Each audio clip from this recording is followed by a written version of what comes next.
I'm Kari Borne. I'm from the Office of Continuing Education at UW-Whitewater, and we host the Fairhaven Lecture Series here at Fairhaven Senior Services and have done so since 1983. So thank you for welcoming us over here. Today's presenter is Kimberly Nath. She's a historian of early America and the American Revolution. She earned her PhD from the University of Delaware in 2016 in American history. She also holds a BA in history from the University of Arizona and an MA in history from the University of Maryland College Park. Her research focuses on loyalism, property confiscation, and loyalist reintegration in the Revolutionary War period. Her publications include Loyalism, Citizenship, American Identity, The Shoemaker Family, and in the book, The American Revolution Reborn, and Left Behind, Loyalist Women in Philadelphia During the American Revolution, in the book Women and the American Revolution, Gender, Politics, and the Domestic World. In addition to teaching courses in early America and the American Revolution, Dr. Nath also teaches courses in American women and gender history, public history, and material culture. She has previously worked at the National Archives and Record Administration and previously taught at Stockton University. She is currently chair of the history department at UW-Whitewater. Please welcome Dr. Kim Nath. All right. Thank you for that introduction. Everybody can hear me, okay? Fantastic. It's always such a joy to come here and speak to this group because you are far more attentive and interested than my students. So I'm very much looking forward to this. So today is a bit of a departure for me in terms of research. As Kari so kindly introduced me, I'm very much a historian of the American Revolution and American history. But I've really been interested recently in the connections with the French Revolution. So we're going to hop across the pond, as it were, today, and think about revolution rights and women's activism, and think about Olympe de Gouge and the French Revolution. So bear with me as I try to pretend to be a French historian today. So to get us started, I always like a little bit of crowd participation. This is really where I thrive as a person. So I'm just curious, has anyone ever seen any of these images before? Good, this is exactly what I was hoping for. Does anybody want to offer a response as to what they think some of these images are? I won't call on you guys, you are not my students, but yeah. Anybody have any ideas? Oh, say that louder. Yeah, so we can very clearly see the guillotine, right? The scene of many beheadings. You are exactly correct. That is Napoleon riding very triumphantly right into or perhaps out of war. We don't really know, right? Yes, and then the Bastille, right? Of course, in the middle. You guys are fantastic. Will you please come to my classes? You got everything just right there for me. So I chose these on purpose, right? They're three really classic images that we tend to think of with the French Revolution and French history. And I kind of put them in, a random order. But this is what we typically think of, right, when we think of the French Revolution. And you think of that great kind of, storming of the Bastille, which is still celebrated in France to this day. They still have Bastille Day. And then we, of course, think of that kind of murderous rampage when nearly everyone is beheaded that was associated with the king or anything associated with kind of French monarchy. And then, of course, that triumphant ride-in of Napoleon, who I think we all know is an interesting individual. We will not be talking about him today, but, of course, he kind of ushers in that close to that revolutionary era. I want to offer another person for our thoughts or discussions on French history. And so for that, let's think about Olympe de Gouge. So Olympe de Gouge, I did the purposeful, we'll talk about why I cropped the photo this way, or the portrait. She was born in 1748, actually, as Marie Gouge. So changes her name, we'll talk about that in just a moment. But what's interesting about her, and I wanted you to look specifically at her dress. Do you think she was a lower class woman or an upper class woman? Upper class. She made her way there. And if you look at that dress, you think, wow, she looks incredibly elite, very privileged, right, to have that kind of fancy gown. But in fact, she was the daughter of a maidservant and a butcher. And she was born outside of the city of Paris, on the outskirts, and grew up actually speaking a dialect of the region called Occitan. And she was born in Montauban, France in 1748. The reason I bring this up, she married very young. This was very traditional. She was about 16 or 17 years old when she married in 1765. And according to all records, it was a very unhappy marriage. She married Louis Aubray, who was actually one of her father's friends, so he was much her senior. And she had one child during that marriage named Pierre. Her husband died about 2 years later, so she was widowed roughly at 18 years old. That's a lot. But what's really fascinating is this is not incredibly uncommon, right, to be widowed very young at this time period in history. But Olympe de Gouge never remarried. And in fact, she said she never would again. She actually denounced marriage due to her experiences. And she was also kind of in a more privileged position because she was a widowed. That gave her a bit of social standing and a bit of power in society as opposed to being a, classic kind of like spinster, right, in this narrative. So this is the origin story we have for Olympe de Gouge.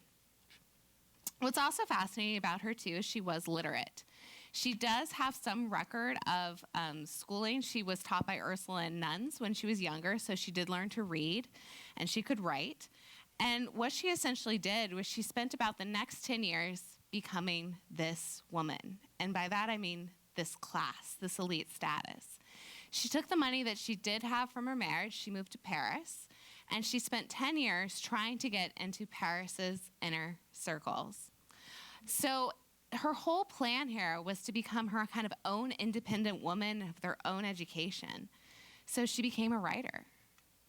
How did she do this? Well, the money was going to run out, right? So she didn't have that much means, but what she did was she made good friends. She became really closely associated with this man, Louis Sébastien Mercier, and from what I can tell, they were quite genuinely just friends. He thought that she was a really great intellectual, that she was his intellectual equal, and they shared a lot of common ideas, and he essentially funded her being a writer.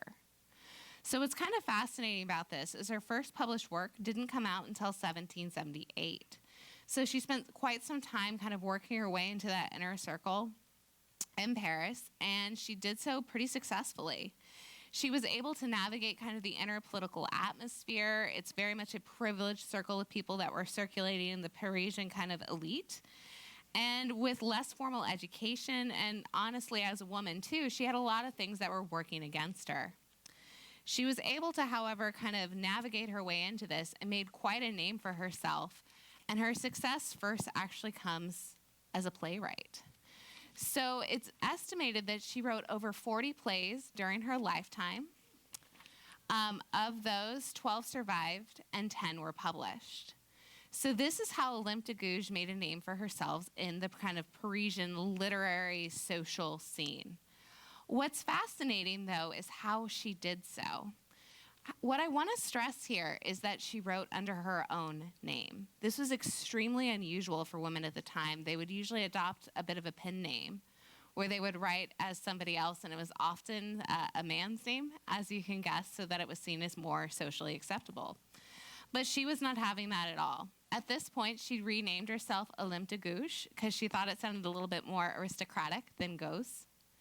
So she gave herself that more aristocratic sounding name, and she published very boldly.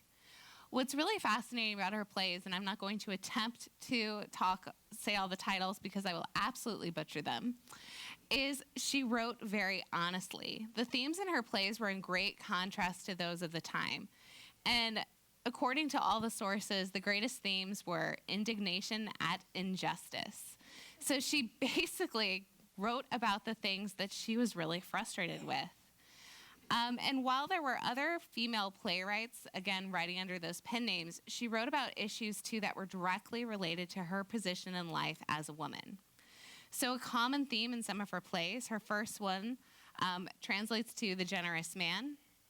She talked about how socially privileged men really had nothing that they struggled with in comparison to women. So she very much made kind of a claim to them and says, like, wow, it must suck to be rich and a man. Didn't go over great. Her next play, too, translates roughly into The Truman's Unexpected Marriage. And this actually brings to light how marriage can often be equated to rape for women. So again, bringing forward that social injustice for women at this time. And what also was probably her most controversial play was the final one here on this list, which is loosely translated into The Happy Shipwreck, or for some sources, they call it Black Slavery. And in this play, and it was exceptionally controversial at the time, she condemned slavery because she wrote a play from the point of view of a slave. So as you can kind of guess, right, these were really kind of, I guess we would call them like sexy topics, right? But they were provocative. And what these plays really did too was she brought to light social issues, things that were plaguing a lot of groups, but also a lot of things that people were beginning to bring to the forefront during this revolutionary period. And what I would also say, too, is that she utilized her gender very strategically. She didn't shy away from it. And in doing so, she was able to kind of assert her voice and her political ideas in different spaces. She then shifts from playwright to politics. So once she establishes a bit of her name and a bit of her themes, what I would actually say, too, is she's able to make this her political activity. So she wrote in other public spheres, and she wrote on a few key issues. One was abolition. She was one of the early activists that came out of France to talk about ending the institution of slavery. Slavery at this time, we know, was practiced lots of places globally, but for France, it was practiced widely in their colonial holdings. And she was really horrified by that, the instances of slavery coming out of the Caribbean and these other French colonial holdings. She also was active, too, in kind of thinking about larger issues of women's rights. They didn't really call it that at the time. She kind of helped pioneer that term or that usage. But she wrote a lot about the issue of divorce. She thought that women should have the right and the ability to make an end of their marriage if they were in an unhappy marriage. And she made larger claims and larger statements, too, about having rights of citizenship. And by that, I mean, just think about the practices that one engages in as a citizen. As a citizen, you can vote. As a citizen, you have a right to a trial by jury. She asked for those things. She asked for the ability to not face imprisonment for your debts. She asked for all these kinds of basic things that we don't really think about. What's also fascinating, too, in her quest or her desire for women's rights beyond equality, too, is she often appealed to the churches as well in these claims. The predominant faith in France at this time is going to be Catholicism, and she actually pushed it back against male relatives being able to force their daughters or their women family members into becoming nuns. And she was like, no, that's not right. A woman should have the choice if she wants to become a nun, if she wants to enter that convent. So that was another big claim that she made, because she kept finding circumstances of family members just kind of shoving women off, saying that they didn't have access.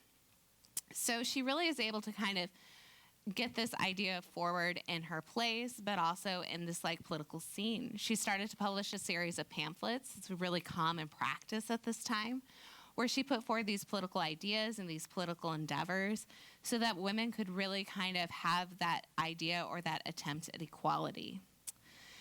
So all of this is going on, and we're now getting into the 1780s. So why I bring this up is things in France are perhaps not so fantastic. So there's a lot of moving parts. One thing I want to briefly bring up too is, again, that global concept of abolition. What's really fascinating is that when we think about abolition in the United States, what's the event that everyone always comes to mind with? What ends slavery in the U.S.? Civil War, right? And you're like, well, that's like 90 years later. Why are you talking about this now? The reason I'm talking about this now, in the late 1700s, there was a global push for abolition. And this often merged with discussions of women's rights and activism. So you see these discussions and this push for abolition and women's rights take place in Great Britain. Later in the United States, the Seneca Falls Convention, which happens in 1848 in the US, has the exact same figures that are also pushing for abolition. And you also see this idea in France, but in France it crops up much earlier with people like Olympe de Gouge. Another kind of interesting part, too, is that they're invoking a lot of similar ideas and utilizing language from the Enlightenment. So you see a lot of parallels in the language between rights and equality, ending abolition. So it's all this kind of fantastic, in my opinion, circumstance where everybody's pushing for equality and freedoms globally.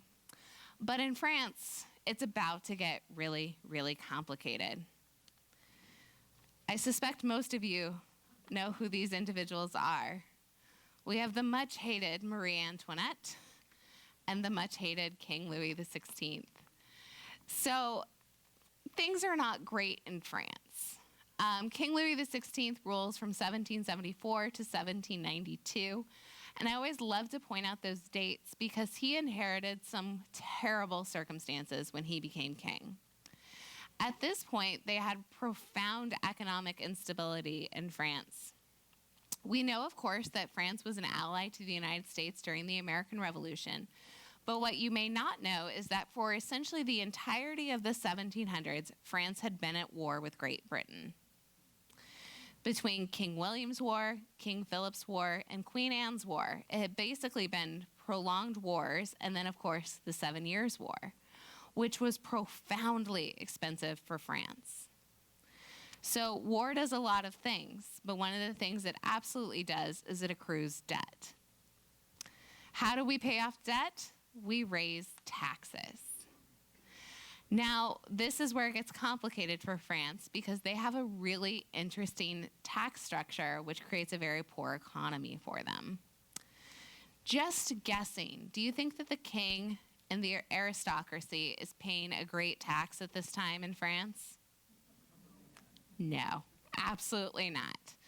I guess some things will never change, right?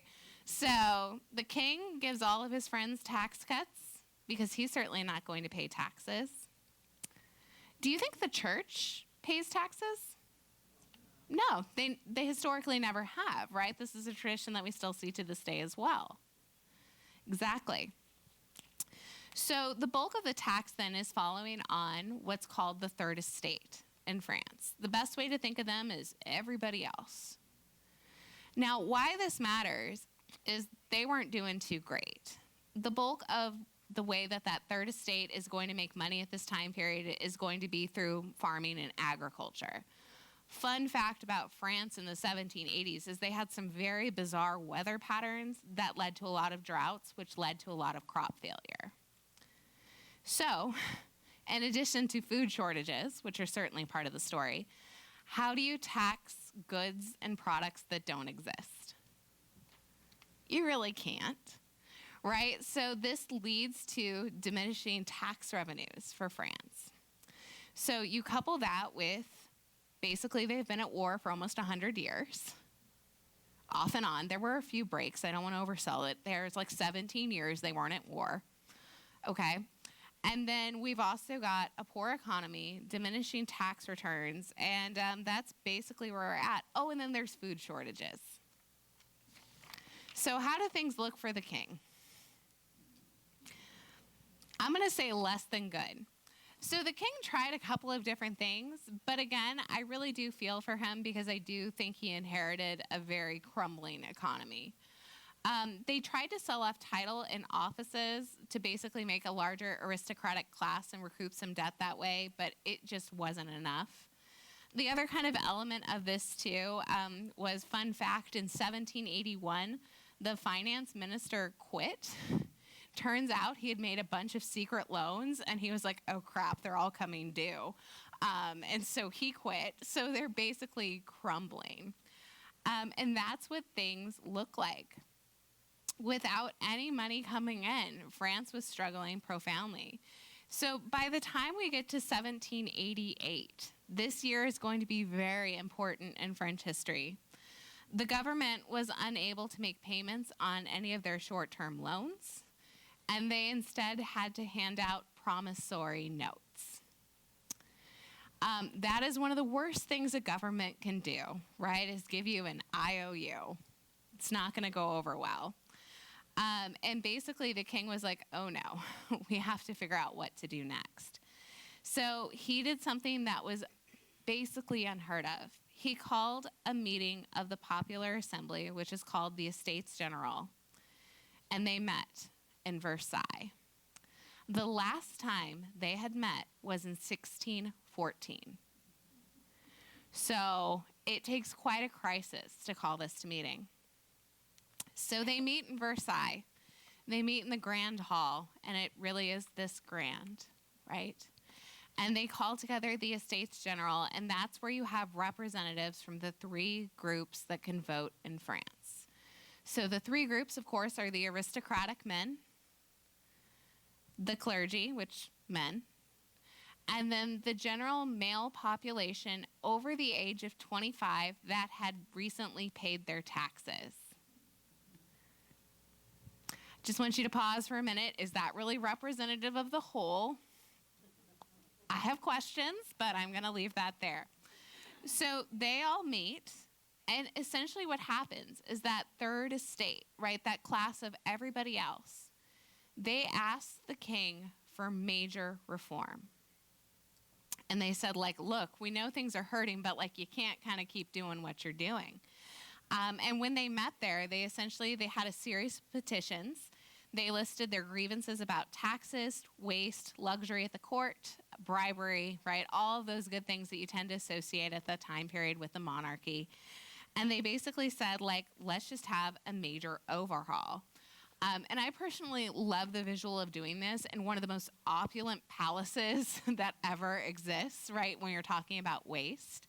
Versailles is about 14, 15 miles outside of the city of Paris. And it's just, you know, this profound estate with these grand gardens. And they're like, hi, we're starving. Maybe could you not waste money? I'm just asking you to guess, do you think the king was like, you guys are right? Like, I was wrong.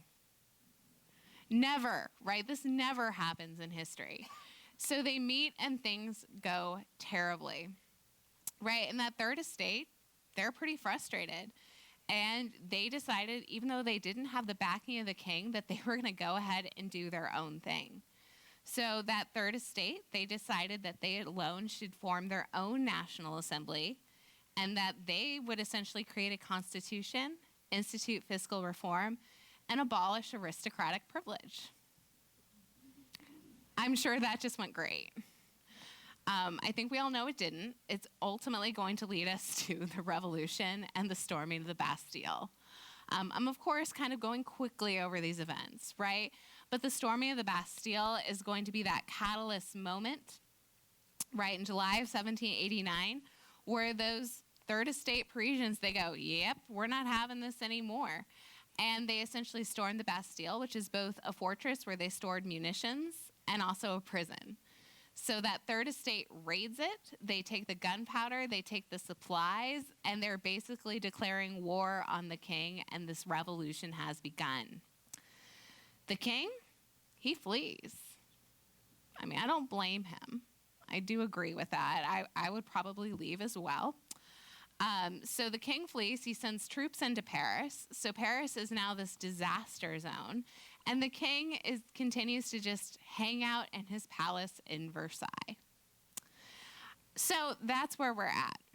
So the French Revolution to me is just this fascinating moment because I love the idea of the Third Estate being like, nope, we want a constitution, we're going to do our thing. So the French Revolution, of course, then proceeds in these three kind of classic phases.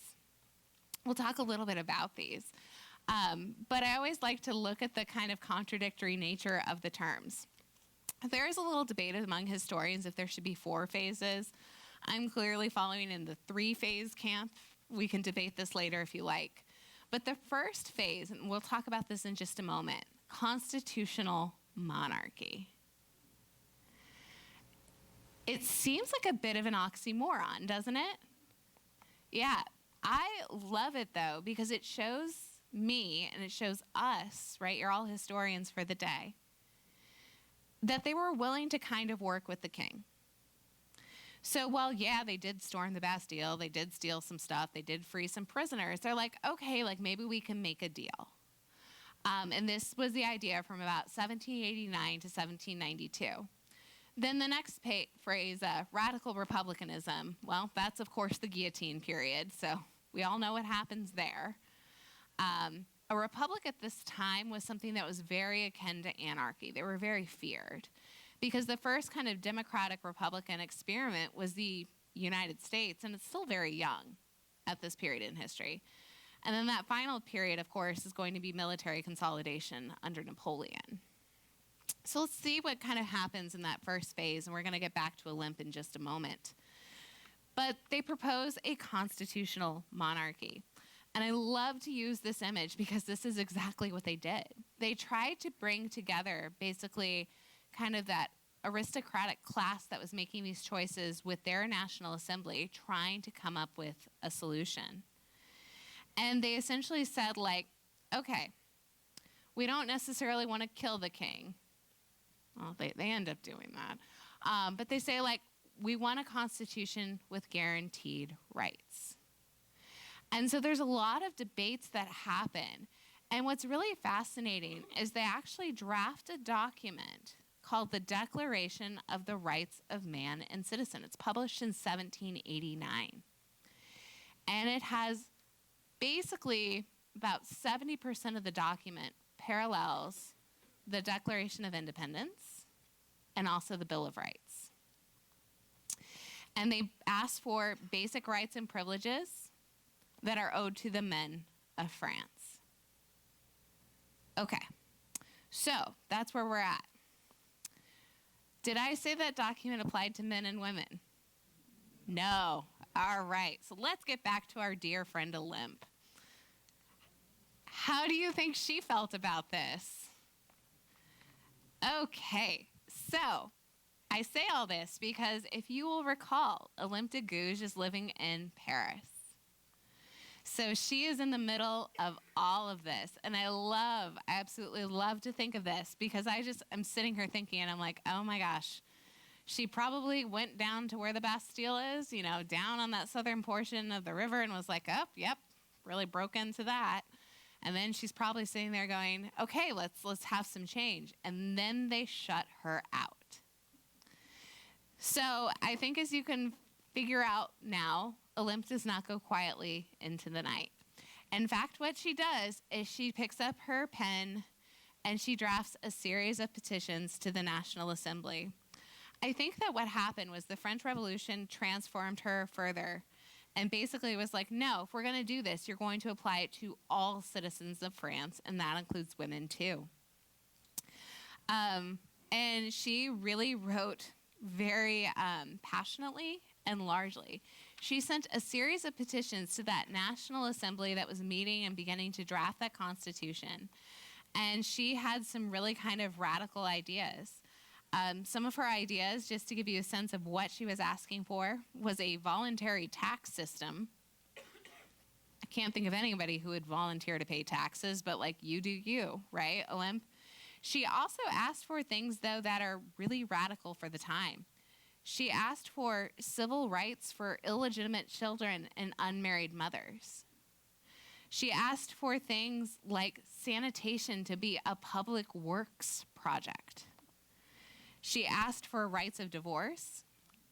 Yeah, she asked for people's juries to have people to have juries for their criminal trials. She asked for the abolition of the death penalty. She also petitioned, too, for the things that we see her talking about earlier, petitions for divorce for women. She said anyone should be able to bring forward suit of divorce. And this is one of my personal favorites that I'm just like, where does this come from? She asked for the rights of marriage be given to priests and nuns in France. So the woman who hated marriage wanted everyone to have, I guess, access to that lovely experience in her mind. I don't know. But that's what she was petitioning for. And I think this is really kind of fascinating because she made her political claims exceptionally known. This was perhaps what also put that big red X on her forehead. So as she began to write more frequently, and she asked for these to be published, she published them as pamphlets that were widely circulated in the political atmosphere. So everyone knew who she was. And then she continued to be frustrated, so she drafted what is arguably her most popular work of all times, The Rights of Woman in 1791. I've abbreviated here. The full title is The Declaration of the Rights of Woman. But what she does is she exactly parrots the Declaration of the Rights of Man that was published in 1789. And exactly what she does is she makes the same claims for universal rights for women. She, in fact, just replaces the word man with woman. And instead of addressing it to the king, she addresses it to the queen. And basically, the entire language of the text parrots the entire thing with these ideas of liberty, free speech. Does this sound familiar? So these are all Enlightenment ideas. And just to show you some of the ideas that were in her text, I'm not going to read through all of this, and I know it's small, but she also does make a few claims. She goes, in consequence, the sex that is superior in beauty as encouraged, needed in maternal sufferings, recognizes and declares in the presence and under the auspices of the Supreme Being the following rights of woman and the citizeness. And then she says, woman is born free and remains equal to man in rights. Social distinctions may be based only on common utility. The purpose of all political association is the preservation of these natural and imprescriptible rights of woman and man. These rights are liberty, property, security, and especially resistance to oppression. And the text goes on. It's much longer than this, but I just wanted to read you a few of these elements. Why am I bringing this up? It's a bold move, right? It's a very bold move in 1791. It's also, we would now, and we do refer to this as one of the original kind of feminist writings. They didn't utilize the word feminist at this time, but Mary Wollstonecraft, for example, references Olympe de Gouge's work. But this is something that's pretty much unheard of in 1791. I will say that in terms of traction and in 1791, she didn't get that much. But she definitely let everyone know that she existed and she had big feelings. And why this matters is that second phase of that French Revolution. Remember that radical republicanism? So the Reign of Terror, right, when that is ushered in, basically from 1793 to 1794, is one of those most violent periods in history that we can really think about. And of course, we know that in this second phase, this is when the king, he attempts to flee Paris with his very unpopular Austrian-born wife. He tries to seek sanctuary, but basically is unable to do so. And it, of course, escalates. We see that the king is essentially being overthrown from his power. And ironically, the group that ushers in the Reign of Terror is called the Committee of Public Safety. I always love that as one of the greatest ironies in the French Revolution, with the main architect behind it, of course, being Robespierre, right? And it really is ushered off, I would say, with the execution of the king and the queen. And when you think about this as your massively chaotic event, right, you also have to think of who else are they going to take down with the king and the queen. Of course, you're going to take down anyone else that's in the king's inner circle, anyone that's going to support this. Oh, but our friend Olympe, how does she kind of fall into all of this? So Olympe, the advocate, right, for women and women's rights, did not think that the king should actually be executed. She thought the king should be exiled. She went very wrong with that choice. It's because of this that she was put on trial. They tried her very early on November 2nd, 1793, on claims of sedition. because they said, you don't want the king to be executed. She actually wrote this down and published it. And they tried her for sedition. She was the only woman, historians believe, that was found guilty of sedition and attempting to restore the monarchy. And then she was killed by the guillotine one day later. So her trial, the transcripts, that all happens on the 2nd, and then she is killed on the 3rd. And, you know, it's interesting because she was very quick to publish and put her name on things, that she very much also put that target, I think, on her back. Because she didn't truthfully threaten a lot. She was not an aristocratic woman herself. But that's how she meets her end, with the guillotine. And that's the end of the life of Olympe de Gouge. What's fascinating, too, is you can go through and read the court records. They'd already made the decision before they held her trial.